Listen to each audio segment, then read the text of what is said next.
I absolutely love this title. You're all emerging professionals, and we're really here to talk about how do you capture the competitive edge when industry's watching, and then when they're not.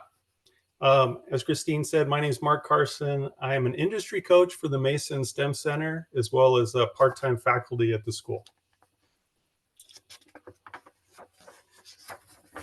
So next chart. Thank you, Mark. Got it. You're going to clue me in, right? I'll just say next. There we go. Awesome. So questions and feedback. So please ask questions, make any comments anytime during this presentation. Your feedback is very welcomed. As I always like to say, we're all continually learning, regardless where you're at in your career or where you're at in school. And in general, the following is based on my experience and observations. So let's go to my background. So you can see I've got a pretty diverse list of employers that I've worked for, different industries and whatnot. And what I'll focus on here is I spent about 5 years with Hughes Aircraft as a technician, assembling things, testing things. And I did that while I attended community college full-time at night. And then I was fortunate enough to transfer from there to Cal Poly in San Luis Obispo.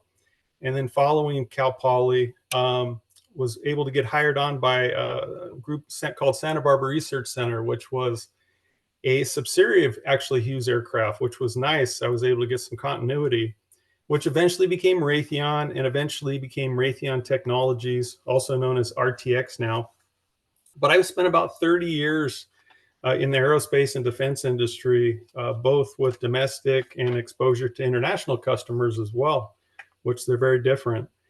And so my roles in that company started as industrial and manufacturing engineer, became a project engineer, worked at various mergers and site transitions, worked my way up to be a supervisor and manager of those areas.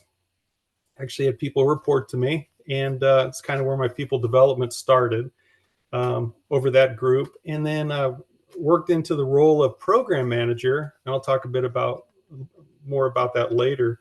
But then from program manager to market segment director, overseeing program managers, and then finished up my career as the general manager, at least acting for the site. But it was over a year, so I felt like I was doing a little more than acting. Retired in 2020.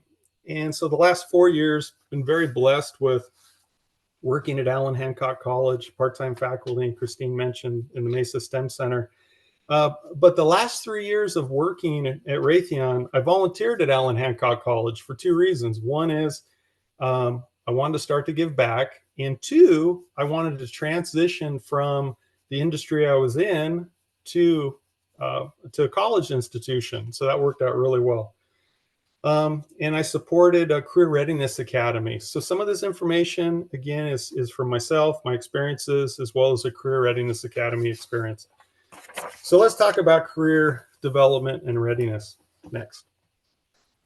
So you all being emerging professionals, you need to be very purposeful with engaging with industry. And I'm going to share a number of examples with you on the coming charts. The one thing to take away from this is the earlier this process starts for you, the better. Don't wait until graduation to start focusing on your career. You want to do it as soon as possible, quite honestly. And students need to understand, or at least emerging professionals need to understand that this is an ongoing process. You're constantly refining and updating your resume. You're increasing your network, and you're always working on self-improvement. So how I view it is career development and readiness is very much a journey. I feel like I'm still on a journey as well as all of you. Next. So when you're in school, it's not just about going to class and your GPA. It's really not. You've got tactical versus strategic planning. It's real easy as a student, I remember, to really focus on near terms. Get in the classes, the current test, what are you focused on? Maybe even trying to get to the job that you have currently. But you also need to have strategic planning. And a lot of this is strategic planning, which is looking beyond the current and now and think about the next steps. Like when you transfer, What are your objectives at the 4-year potentially you transfer to? And then really even look beyond, what type of industry are you interested in? So I always like to say, find the career and the resource centers as soon as possible. When you transfer, yeah, one of the first things you need to do is find out where your classrooms are, where's everything located, your apartment and whatnot. But the very next thing to find is the career center. And you want to take advantage of those college resources. Remember, you're paying for them. So you're a customer in that respect. And it doesn't stop when you graduate either, whether it's community college or a 4-year institution. You want to take advantage of the alumni resources that the school has. And equally important is the networks, because those are folks that have transferred to either the 4 years or to industry, and you want to keep in touch with them. We're going to talk about how you do that.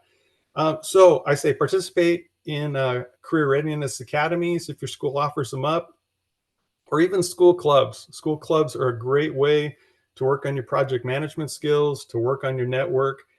And I say they're really important for when you transfer to the 4-year institution, because if you think about it, you're only going to be there typically for a little over 2 years, and it goes by really fast. So the sooner you join clubs almost day one and start to get involved and engaged, the better. Let's go next. So pursue your passions. It's one of the first questions as a coach that I like to ask students that I meet with. What do you love to do? So for instance, if you're process and product oriented, maybe you like the automobile manufacturing, you want to work for General Motors or Toyota or something. Maybe it's more employer and industry based. If you're into writing computer software, you're a gamer potentially. You want to get in that industry, or maybe you love baseball, but you're not quite good enough to get the on batting percentage or home runs. But there's lots of jobs with the Dodgers or Anaheim Angels organization, if that's an industry you want to work in. Customer success, customer satisfaction careers, maybe it's medical industry, service, Amazon or Google, things like that. But when I say, find your passion and the monies will follow. And I always told my kids, or suggested to them, look, follow your passions and the money will catch up. Don't take a job necessarily for what you're getting paid. After a couple paychecks, that kind of wears off. You want to wake up every day. You want to be motivated on your way to work. Personally, I didn't discover my passion until I was 30. I mentioned earlier, I was fortunate enough to become a program manager, and I really saw that as the best profession for me. One is I loved working with customers. I also loved the products and missions that I worked with. And then I also discovered, quite honestly, that I could really help other team members. These are usually cross-functional teams, a number of disciplines. I was able to help them with their careers by giving their bosses feedback on their performance. And I think I've carried that along. The people development part, like I'll use the love word. I love doing that, and I still do now. Let's go next. So capturing and gaining industry knowledge. As emerging professionals, again, I'll repeat myself, you need to be really purposeful with doing this. There's ways to do it. So important to meet with industry professionals. This can be done in person, and it can also be done virtually. And the internet is obviously, as you know, is a great resource to follow companies, to follow institutions and agencies that you might want to work for. And LinkedIn is a great platform, I think, to do that. At your college, always look for opportunities when guest speakers are coming in. I know at the year 3 and 4 institutions, guest speakers are a pretty regular thing. Faculty like to bring them in. Shadowing is a great opportunity. That's when you actually follow somebody. Like if you wanted to be a radiographic or a radiographer, you would follow a technician into their place of business, whether it was a hospital or someplace that did x-rays, and shadow and kind of watch them and see the environment and maybe sort of a day in the life of that type of person. Shadowing obviously is really big in law enforcement. Ride-alongs with police officers is always a good thing. But also equally important is you can join tours. The schools offer up tours. And then job fairs is probably the best place to meet up with a lot of companies in a short amount of time. And again, I'll use this word networking. The networking starts when you start meeting people at job fairs, and we'll talk about that in more detail on the next chart. So networking, as I said, this is one of the most important actions for career-minded folks. It starts with your family and friends. You'll hear the old saying, well, it's who you know. Hey, my mom knew somebody, or my dad knew somebody, or my uncle knew somebody. And that's when the network starts. And the network that you can start is very much, your faculty and advisors, is talk to them, talk about what your aspirations are, objectives, both at school and career. And again, you don't have to fully know, but you start to have some ideas of what you think you might want to do and study that. The STEM Center, obviously, the Mesa STEM Center is a great place. The Career Center, as I mentioned. I talked about job fairs, especially at four-year institutions, because there's employers that are looking to, find their entry-level folks, and they're going to the colleges. So, hit them up. Like I said, alumni connections. I mentioned get on LinkedIn, and I'll talk about social media a bit, but LinkedIn is not just for old people. Okay, I've heard that before. It's very much a professional website, most of it. And talk with professionals in your field. And at the end of it, it's who you know, and equally important, it's who they know. And that's a great way to expand your network. So let's go next. We're going to talk about mentors. So another ongoing career action is finding mentors. It's not just one and done. It's a continuing process. Most people don't take the time to ask. That was my experience going through work. And I made this decision early on that, I had a lot to learn, especially in my industry. There was a very large age gap between myself and the next levels up. So I took very much advantage of learning from them. But most people don't ask time or don't take the time to ask people to be mentors. And I think part of it's a comfort level. So my old friend Tom Lamica says, embrace awkward. I'll say the same thing. It's a little awkward at first, but once you do it, it's kind of like going to an interview. Once you go through an interview process, you get better at it. It's a learned art. And the relationships can last a lifetime. They can last a week or a month. It could be one time. So mentor relationships, you've got your formal and you've got your informal. Now, there's a lot of companies that have formal programs for mentoring, and I think they're great. I've participated in them. I've led them. But for me personally, I think the informal ones are the best. You just keep it easy. You can become friends potentially with the individual, and just a little less structure to it. The only structure I would recommend is that you do set up some type of frequency for how often you meet with your mentor. So what types of mentors? You've got academic mentors like your faculty, your instructors, or your assigned advisor, especially at the 4-year FD transfer. You can have industry mentors. And so one of the examples I'm going to share with you is we had an aerospace engineering student. At least he plans to transfer to Cal Poly and study that. And so we talked about it, and I asked him, I said, well, are you mentoring with anybody in the Air Force by chance? And he's like, well, I don't know anybody in the Air Force. So what it did was it reached out to an old business friend who I knew had business with the Air Force. And literally within a couple days, he was able to contact the student with a retired Air Force pilot who went on a similar journey with community college, 4-year, joined the Air Force as an officer and went to flight school. And that kind of information is priceless. So, we, as we do, we can very much help you make those connections, as unique as they might be, from wanting to work at a zoo to being an Air Force pilot.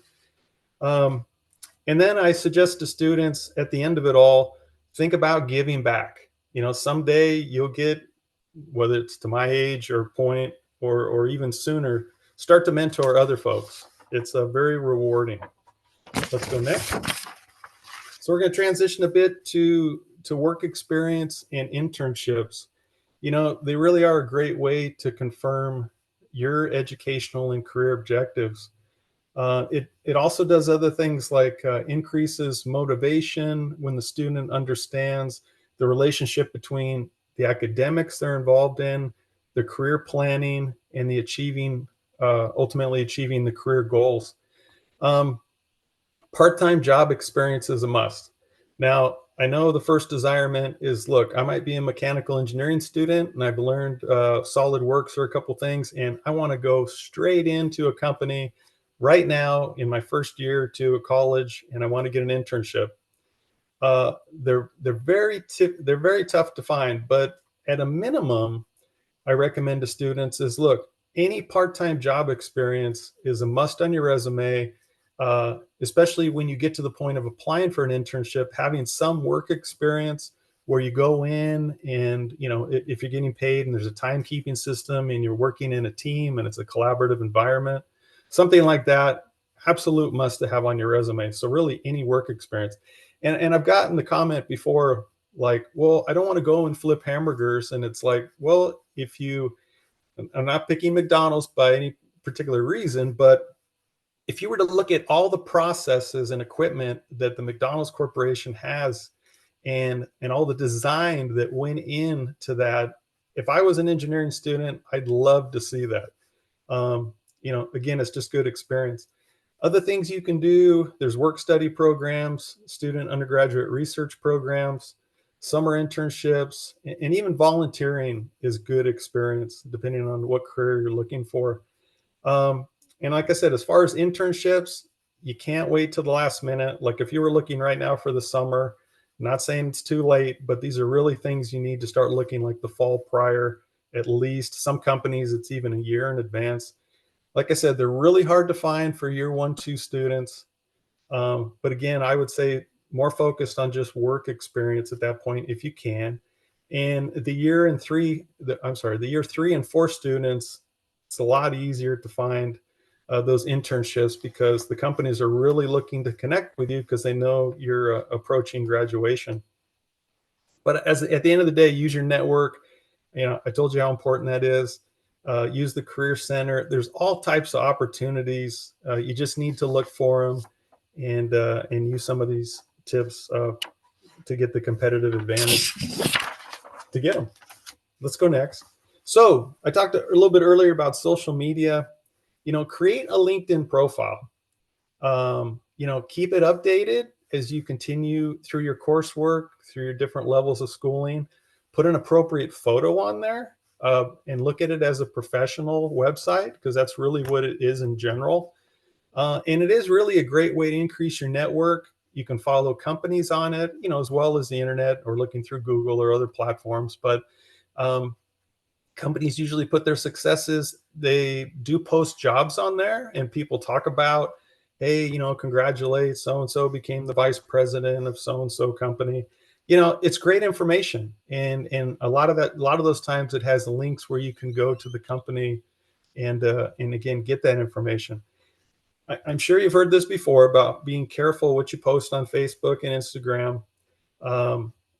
Unless you plan to be some type of influencer, from a professional standpoint, you just got to be careful because talent acquisition and hiring managers, they will look you up during that process if you happen to be on Facebook and other things. At least that's what they tell me. And I believe them. So, social media is obviously a great thing and use it carefully. Let's go next. So soft skills, equally important actions for emerging professionals.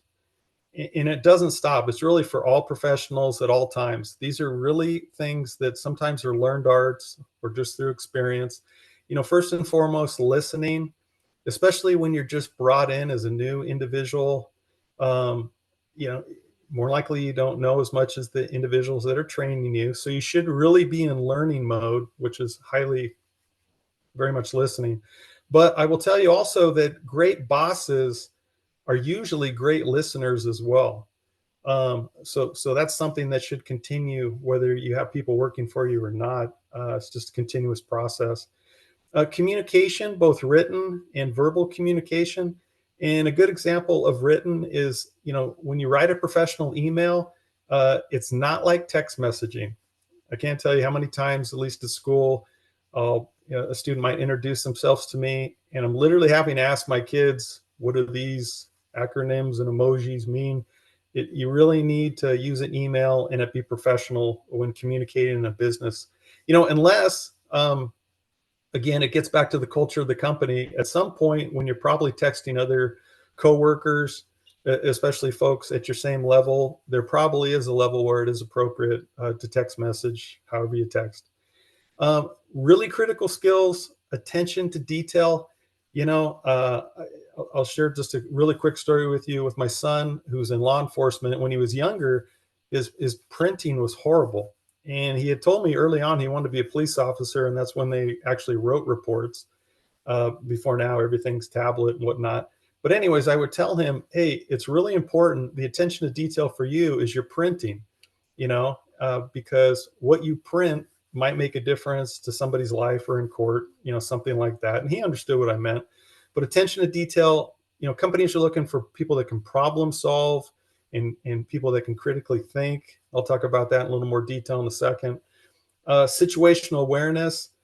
A really big one is adaptability.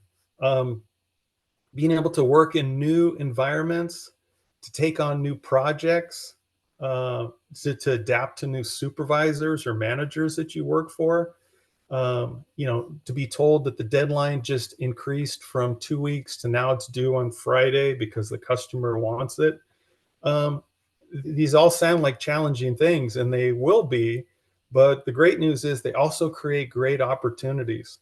For leadership to see you basically perform and adapt. So adaptability is very important. Your time management, obviously showing up on time, but how I look at time management, it also pertains to helping with your work-life balance. And that's a personal choice. I can tell you, I've worked with vice presidents that are 24/7 at work and they have no personal life and they choose to do that. And I always say life's about choices. It really just depends on where you're at life and what you choose to do and what type of culture you want to work within. Creativity is a big one. And then empathy, this one with you wonder the engineer on the production floor. I'll tell you, the best engineers are the ones that understand where the work is done. It's not at their desk or their cubicle away from the production floor. Designs have zero value if they can't be produced, and if they have major issues. And I can tell you my experience growing up as a technician and then ultimately being an engineer and a project manager. When I went to the production floor, had the utmost respect for the people that actually were hands-on, and I think they understood that, and my relationships with them was better, and the feedback I got was even better. So let's transition to personal management. Now, this could be at a work site, but it also could be you working remotely. So part of personal management is awareness. What is the dress code at work? What is the dress code online? If you happen to have meetings with customers, dining etiquette, not necessarily just have proper etiquette going out with coworkers or your boss, but if you happen to get a job in an international setting, sitting down with somebody from another country, there's certain etiquette expectations that they have that you need to be aware of, and you just basically study those. Social behaviors in the workplace. Emotional intelligence, I think, is a big one. It helps you learning that work-life balance. But at the end of the day, you will deal with challenging situations, sometimes challenging coworkers or customers, and you need to understand that conflict resolution is just going to be a way of life. And again, once you go through it, I like I say, it's almost like public speaking. It's a learned art. So attendance, it might be arriving to work. Is the expectation that we.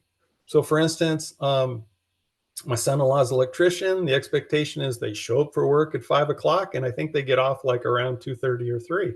Sounds really good if you want to do something in the afternoon. But some work environments are, hey, we come in early and we stay really late. I know a lot of the financial institutions do that back east, investment corporations. And then understanding when's the appropriate time to leave. And it really depends on the culture. And those are just things that you learn by obviously talking with people, or in some cases, just experiencing it.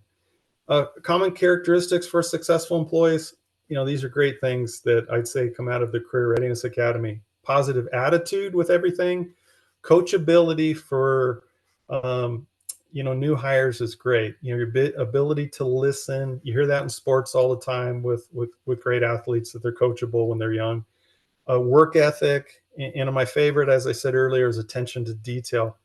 And then I say this lightly, as far as just being prepared, you don't show up to a college job fair in a swimsuit like you might be walking around at your 4-year institution, and then just show up, it's, unless it's a lifeguard position, show up in proper business or some type of business attire. So let's talk about communication skills. So written, as I mentioned, appropriate texting and emails. And there's an old saying, it's not used so much, a little bit in business. It's called avoid verbal orders. And that's when you get on the phone or in person and tell somebody something that is important. You can do that, but what I like to say is, you can verbally communicate, but it's always important to follow up with an email. And that's, in most work environments, always follow up with email, because one, it's proof that you communicated either directions or information to somebody. And then it also helps the other person, potentially, if they didn't write it down, remember to do that task or remember the information that you verbally told them. So along the lines of verbal communication, absolutely take advantage of speech courses. For most people, public speaking, whether it's a small group or it's 1,000, 2,000 people, or for some CEOs even bigger, it really is a learned art. Like I said, that's just my experience. I know there's some people right out the get-go, right out the chute, they're just naturally good public speakers, but most people aren't. And then also, verbally work on your equally well as work on your listening skills. And so those play into nonverbal cues. So body language. So really 2 examples of that, your ability to read somebody's body language. So for instance, you might go up to your boss or a coworker and you want to talk to them about something. You notice their demeanor doesn't seem to be quite accepting. They might be dealing with something. It's probably not a good time to talk to them about, a day off or a promotion or something. So body language is a big part of that, as well as if you're talking to somebody and they're falling asleep, you might be talking too much. So there's a couple examples of nonverbal cues. So let's transition to leadership training. And so these are things you'll learn from supervisors, managers, leaders you're around. You are all around leaders at your college institutions. And what I say about that is steal the good characteristics from those leaders, and you will witness bad ones. So ignore them. And you can pick up leadership traits and experiences from sport teams, as I mentioned, clubs at school. You can go to workshops, even class projects. I know when you transfer, there's a lot of class projects that are done not just as individuals, but they purposefully do it in group projects. And as you all know, when you work in groups, somebody usually has to take the lead or volunteers to take the lead. And that's a great opportunity to get some leadership experience, as well as observe the other person you're working with. And volunteer opportunities is also a great way to pick up some leadership experience. All right, let's transition to the next. So I talked about problem solving and critical thinking. Now, employers are absolutely looking for people who can solve problems and are critical thinkers.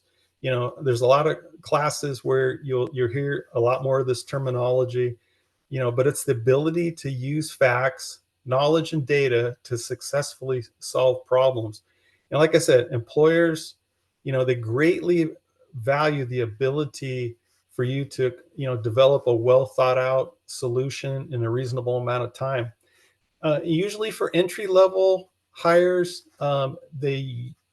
well, for some companies, like I know Google does, they'll actually bring you in and have you do a presentation. They might present you with a problem, and they're looking for you to pull together a solution and see how you present it. And so all these skill sets and experiences play in. Um, and successful students, or in this case, you're all emerging professionals, you really use these skill sets. They're utilized, like I said, in individual and team settings, at work, and you can start practice and using them, obviously, in your college institutions.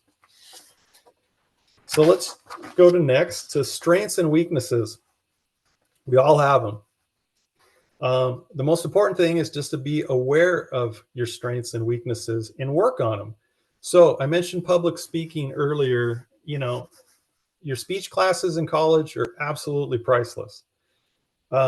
Once you get into industry, I know a number of folks that have joined like their local Toastmasters group or any kind of public speaking organization or club like that. Like I said, it really is one of the most challenging skills for people, and it's okay. I mean, you will get better at it. I can tell you from my personal examples, it was just always a very scary thing early on, and just over time. And it really gets to preparation, which we'll talk about, that practice and preparation. Your time management skills, maybe it's something you need to work on. So for instance, if you're the kind of person that just shows up late to everything, you probably want to work on that before, it's your day one to show up at work. If you need to be there at 7:30 or 8, maybe you need to set the alarm clock sooner or leave for work sooner. But it is important. Your resume. So get it reviewed. The Career Center is a great place. Your faculty or even a career coach can do it for you. But your resume is really a dynamic document. It's never done. It's always being updated. I just updated mine like a couple of weeks ago because I hadn't looked at it for a couple of years. And so it's going to be an ongoing process, just like career readiness is. It's an ongoing process, and self-improvement is very much a continuum. So let's talk about preparation and practice. So absolutely, the best way to capture the competitive edge is to do just that. It's to prepare and practice. So preparing for interviews, study the company, don't talk too much, and make sure you have questions to ask. Always have questions. Usually at the and save them. So at least save a couple of them, because at the end of the interview, even if it's been good dialogue, either the HR manager or the hiring manager will say, "Well, do you have any other questions for us?" And it's always good practice just to have an extra one to throw at them. And like I say, practice might not make perfect, but you will improve with the speeches and the interviewing. I know it is a challenging thing to do. It can be nerve-wracking, but you do get better at it the more you practice. And then post-interview, I call them after-action drills. Absolutely send thank you emails. Try to get the business card from the people that you met with in person, or the email of the person you met with on Zoom. Follow up, hit them with one or two high points, assuming you want to move forward with them. Send the talent acquisition or hiring managers, some good high points. What I was going to mention with that on the assumption, interviewing is a two-way thing. You might interview with a company and go, it's not quite where I want to work.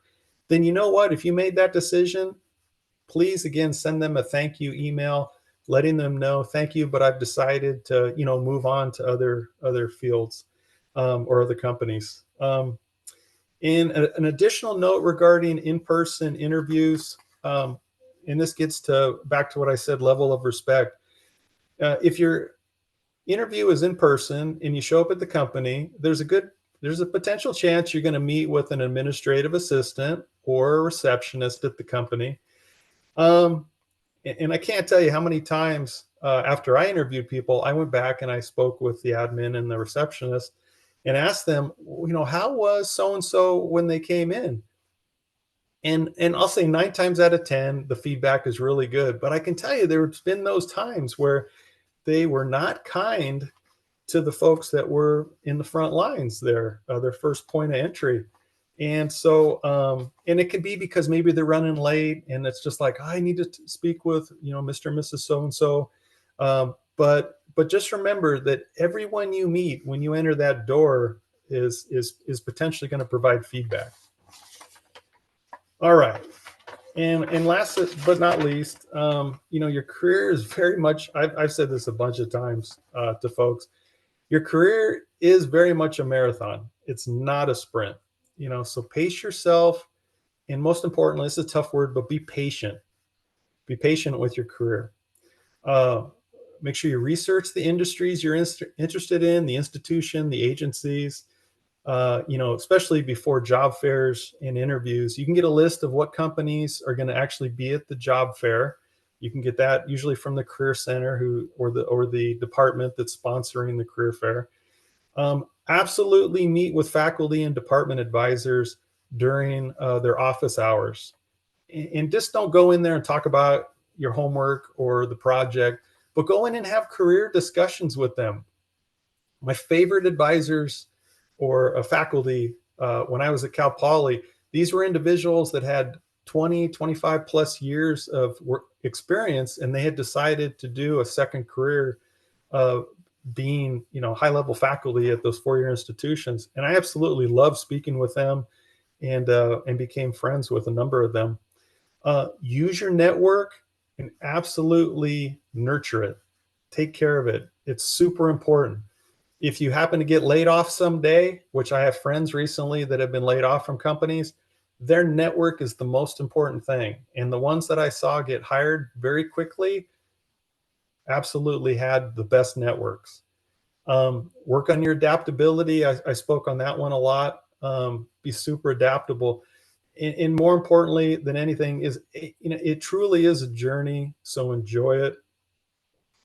And so I leave it with that. If there's any, questions or comments from the group, I know I covered a lot of information, but greatly appreciate you all listening.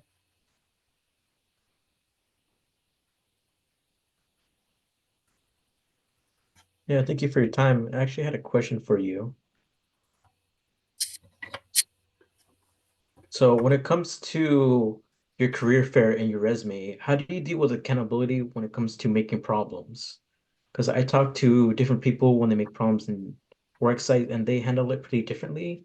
So how do you take accountability for that? Because I know accountability can be really nervous for some people. And Gotcha. I noticed that in your field is in engineering, so I kind of want to know, how do I take that accountability if I'm working for a company? Gotcha. So is it Hector? Yeah, it's Hector. Hector, nice to meet you.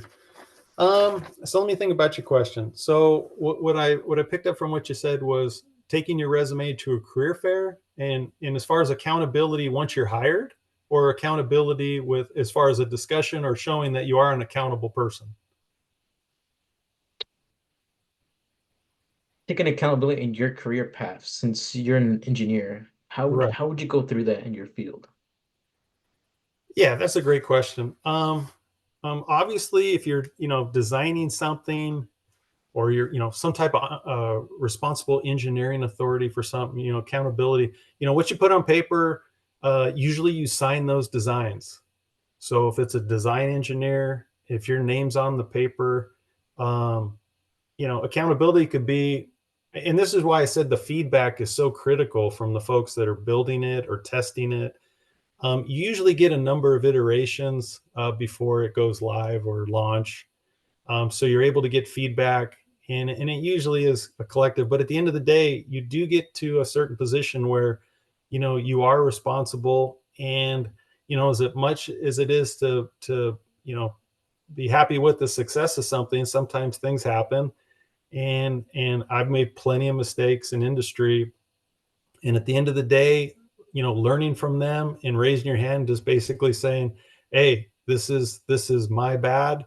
And hopefully it's not to the point where that accountability like a CEO of a large corporation where they're having problems, that accountability might lead to that person having to step down. So, but at the engineering level, at least my experience, that's how I handled it.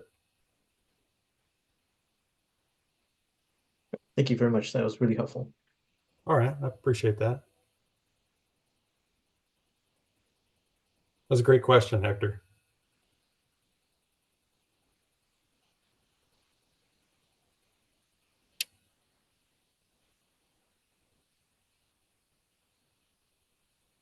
Are there any more questions for Mark?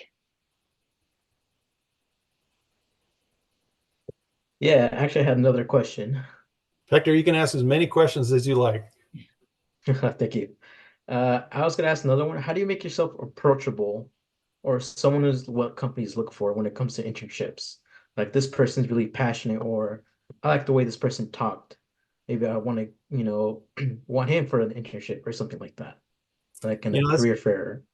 Yeah, that's another great question. And in fact, I just experienced this. We had a tour to a biomedics company, and one of the students that was sitting up front with me, we were having a conversation about the internship that he was starting this summer, and it had to do with the fact that he had met one of the hiring managers at a prior career fair at the school, and he was really impressed with just the conversation that they had.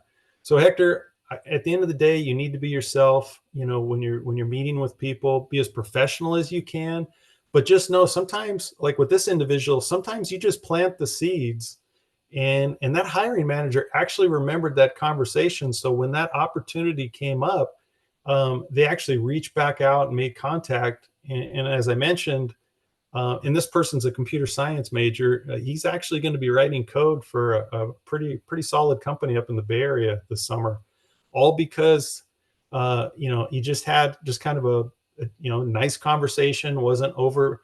Don't be overbearing. Obviously, I can recall at the career fairs. That usually got a line of 6 or 7 people waiting to talk with the either talent acquisition, or most companies send early career engineers because they know they can relate more with the college students as far as age and experiences. Um, does that help? Yeah, kind of does. Kind of, made me think, all right, I don't have to really think about it too much now. Well, yeah, that gives me an idea of how Yeah, to I approach would the people. I would not overthink things in that respect. Like you mentioned, if your intent is to go to a career fair, first order it should be to network. And I really think what comes out of that networking comes discussions, because at the end of the day, at workplaces, there's collaboration that takes place. They want to hire somebody that's going to be a good team member, so that, somebody that they can communicate with. Not necessarily the smartest person, or somebody with the highest GPA all the time. That might get you a first look, but at the end of the day, a lot of these skills we just talked about, both the soft skills and the learned ones, they're the ones that will help you to get your foot in the door of where you'd like to go, and then hopefully keep it there or get you through other doors as the journey continues. All right, that answered my question. Thank you. Another great question, Hector.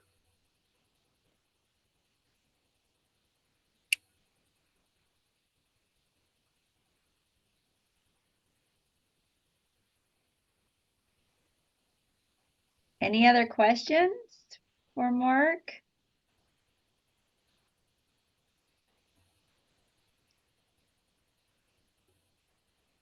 I got one more because I gotta go class in a bit. Fire away, Hector. So it's a simple one. So I haven't made my LinkedIn profile, but what was some advice when making a photo for like, a professional photo? Yeah, I think the best ones personally I've seen on LinkedIn are really just a very simple headshot. You don't need to. I mean, some folks I've seen and have had family members with them or something, but I honestly think just a very simple headshot. I just had 2 interns I'm working with. I gave them the action to actually make LinkedIn profiles. They're both mechanical engineering students. So, now that they're in an internship, or I wouldn't even wait, but since they were and they hadn't done it, very simple headshots, put that they were, where they were currently in school and what they were focusing on. And then that's just something you can build and work on, and the network will increase as people invite you in, or you put in request to join with other folks. But just keep it simple. And there's plenty of examples. You just go to the platform and just look and see which ones, what are folks doing, and do something that fits you. All right, then thank you again, Mark, for your time. I appreciate your advice in this presentation. Thank you again, Christine Reed. I fortunately have to go to class right now, so thank you again for everything. Any other questions from anybody else out there in Zoom land? Yes, I have a question. Hi, Tiffany. Hi.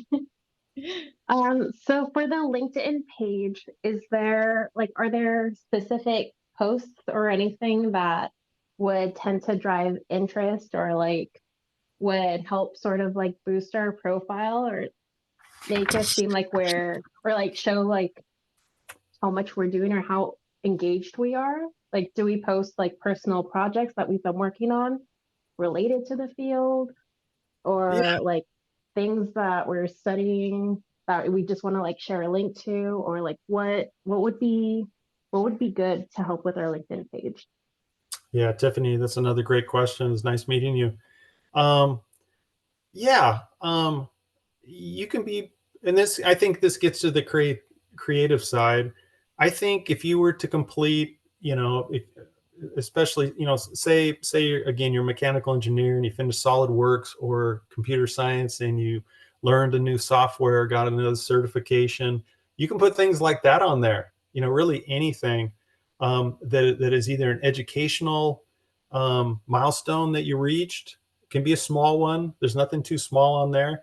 And you can really capture your journey sort of along the way. Or if you happen to attend, a really cool online thing like this, it can get posted, hey, I attended so-and-so's deal and it was great information. So it doesn't necessarily have to be just about you, but it can be something that you post, that you think is important or associated with your field of study or the industry that you're interested in. And that platform is also good for that too, because someone might see that and go, oh, wow, I'm going to reach out to Tiffany and make a connection. Okay, sounds great. Thank you so much. Yeah, you're welcome. That's a great question.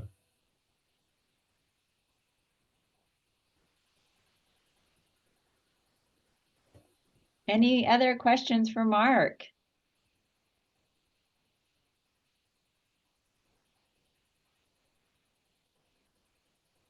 Mark, thanks so much for your time and for a great presentation. I really appreciate you being here. And thank you everybody out there for attending. This is the last of our Steminar series. And we will have all of our workshops, all our seminars posted to the Hancock website under the C6 area, and I hope to see you guys in the future at future seminars, which will start up again in the fall. Thanks, Mark. You're welcome. Thank you.